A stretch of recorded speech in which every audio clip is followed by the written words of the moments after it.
Hi, I'm Stan, and this is a video I'm going to do for Twitter.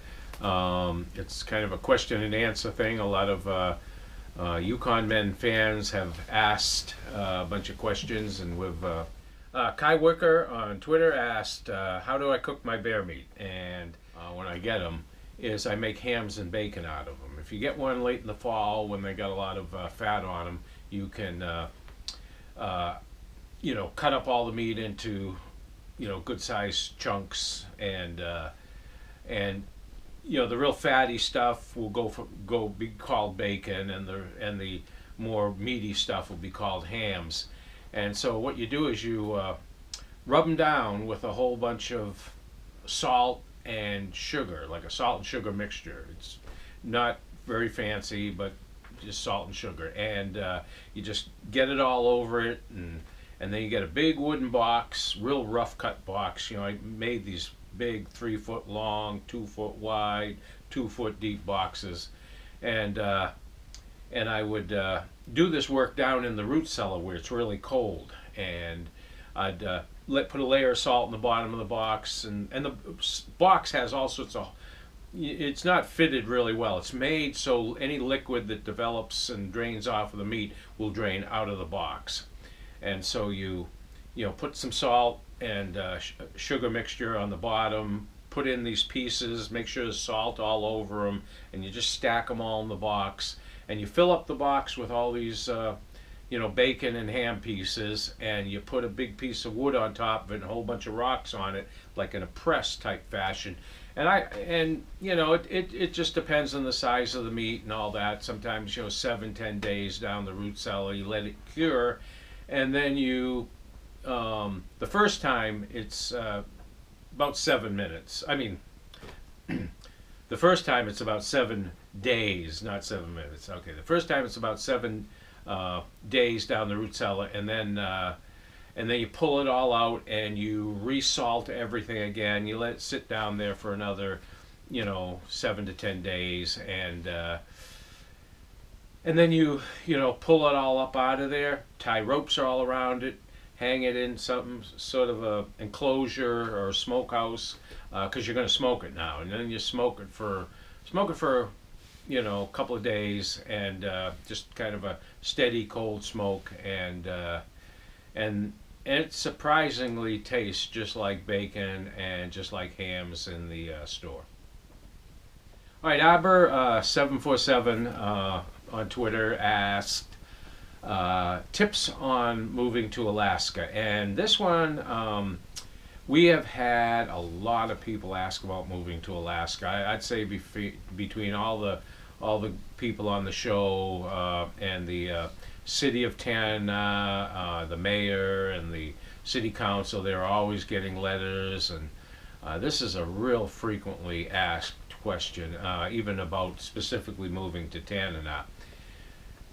And the one thing I can say that I want to say is that if you're contemplating it, if you're thinking about it seriously, if you're getting ready to come tomorrow, no matter what stage you're at, I really think that the best way is to come up and visit.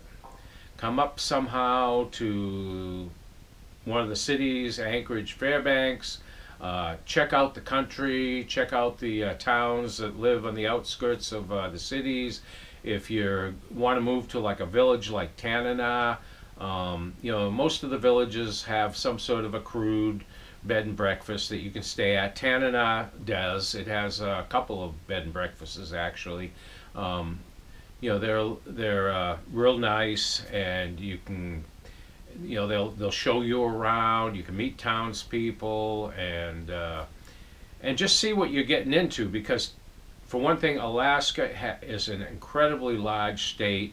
It has climates that range from really mild, like some places are warmer than in Alaska, or have a milder climate than, say, Boston, Massachusetts, or San Francisco, and then other places are, guaranteed almost to hit 40, 50, 60 below every winter. So And socially, there's so many different, between like, the rural areas outside of the cities, the villages are much different. Things are really different. So I would say just come up and check it out. Don't put all your, don't just, I mean, in a way, that's what I did, but I lived out in the country before I came here. I knew what I was getting into. Okay.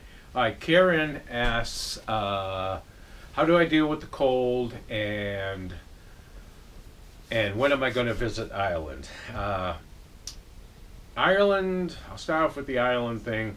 Boy, I don't know if I will ever make it to Europe. I mean, it's hard for me to really go anywhere, with all the things I have going on. Fish camp in the summer is real intensive. You got to keep it going. It's a daily thing. Somebody's got to keep the smokehouse going, and you got no time. In the winter time, you set out traps, and short of not trapping for a major segment of the winter, so you can shut it all down, so you can go on a trip somewhere, is really difficult. You have an investment of taking care of dogs for a whole year.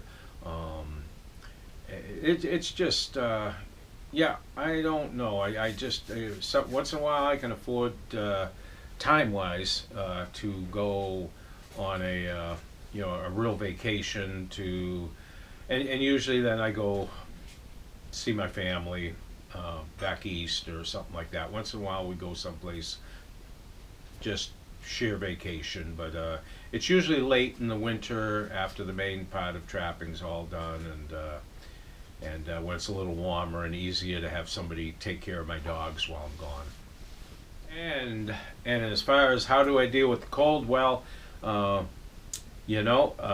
just I put on so much layers of clothes, not so much heavy clothes, just layers of clothes, and big mitts, and ruffs, and hats, warm hats, and real good moccasins, that when I go out, you hopefully, except on the coldest days or the windiest days or something like that, you try to dress so that you don't really feel the cold that much. I mean, if you're under a constant chill all day long, that's going to wear on you, and then that's when things get dangerous. If you start wearing yourself down because you're not dressing right, there's only so much anybody can take of that day after day, and